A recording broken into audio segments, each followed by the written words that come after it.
అందరికీ నమస్తే. నా పేరు డాక్టర్ బత్తిని కీర్తిలత గౌడ్. నేను బీఆర్ఎస్ రాష్ట్ర నాయకురాలు మరియు సినీ నటి, ప్రొడ్యూసర్, సోషల్ యాక్టివిస్ట్ ని.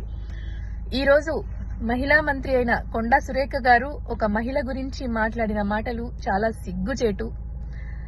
బీఆర్ఎస్ వర్కింగ్ ప్రెసిడెంట్ అయిన కేటీ రామారావు గారి గురించి సినిమా ఇండస్ట్రీలో మహిళలకి అంటగడుతూ మరియు ఇండస్ట్రీలో ఒక పెద్ద పొజిషన్ లో ఉన్నటువంటి నాగార్జున గారిని, నాగ చైతన్య గారిని, సమంత గారిని వారి పర్సనల్ డెసిషన్స్ తో వాళ్ళు ఇంటర్నల్ గా ఓకే అనుకుని డైవర్స్ తీసుకుని ఎవరి లైఫ్ లలో వాళ్ళు ప్రశాంతంగా బ్రతుకుతుంటే ఈమె మధ్యలో ఇప్పుడు వాళ్ళని బయటికి లాగి, ఇప్పుడు ఆ అమ్మాయి హెల్త్ ప్రాబ్లమ్స్ తో ఎంతో ఇష్యూస్ తో ఉంది, అది అందరికి తెలిసిన విషయమే. ఇప్పుడు ఆమె హెల్త్ సర్దుకుని ప్రశాంతంగా ఉన్న టైంలో ఆమెను బయటికి లాగి ఇలాంటి మాటలు మాట్లాడడం అనేది నిజంగా చాలా, ఒక మహిళగా నేనైతే చాలా సిగ్గుపడుతున్నాను.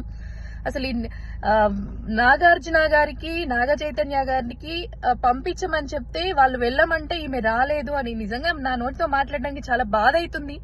ఎవరైనా అలా మాట్లాడతారా?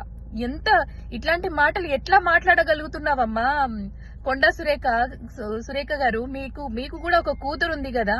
అసలు ఇలాంటి పర్సనల్ ఇష్యూస్ ని మీరు రాజకీయంగా బీఆర్ఎస్ పార్టీ ఎదుగుదలని తట్టుకోలేక హైడ్రా అనే ఒక హైడ్రామా చేస్తూ డైవర్షన్ పాలిటిక్స్, ఇప్పుడు హైడ్రాలో కామన్ పీపుల్ అందరూ కూడా దుమ్మెత్తి పోస్తూ బూతులు తిడుతూ మీ పార్టీని అసహించుకుంటుంటే బీఆర్ఎస్ పార్టీకి వస్తున్న మద్దతుని మీరు ఓర్చుకోలేక దాన్ని డైవర్ట్ చేయడానికి ఇలాంటి మాటలు మాట్లాడి, అంటే ఇండస్ట్రీలో ఉన్న ఒక పెద్ద పర్సన్స్ గురించి మాట్లాడితే డైవర్షన్ అయిపోతుంది ఈ టాపిక్స్ అనే ఒక ఉద్దేశంతో మాత్రమే మాట్లాడేట్టు అనిపిస్తుంది. కానీ నిజంగా ఇది మాత్రం నేనైతే దీన్ని తీవ్రంగా ఖండిస్తున్నాను. మీరు ఈ మాటల్ని వెనక్కి తీసుకోవాలి.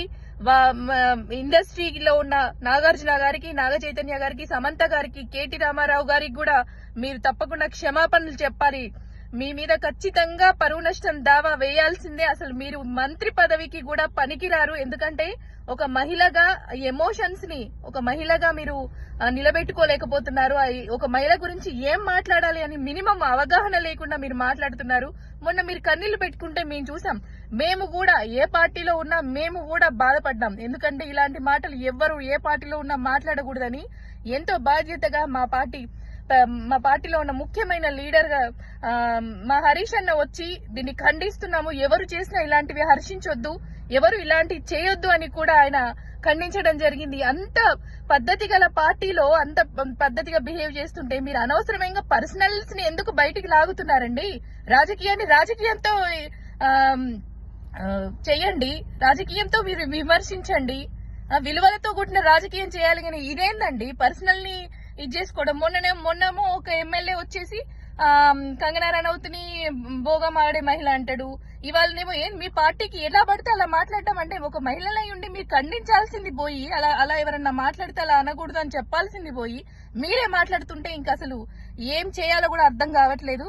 అసలు మీరైతే మహిళ అయ్యుండి కూడా ఒక మంత్రి పదవికి పనికే రారు. మీరు ఖచ్చితంగా రాజీనామా చేయాలని నేను డిమాండ్ చేస్తున్నాను.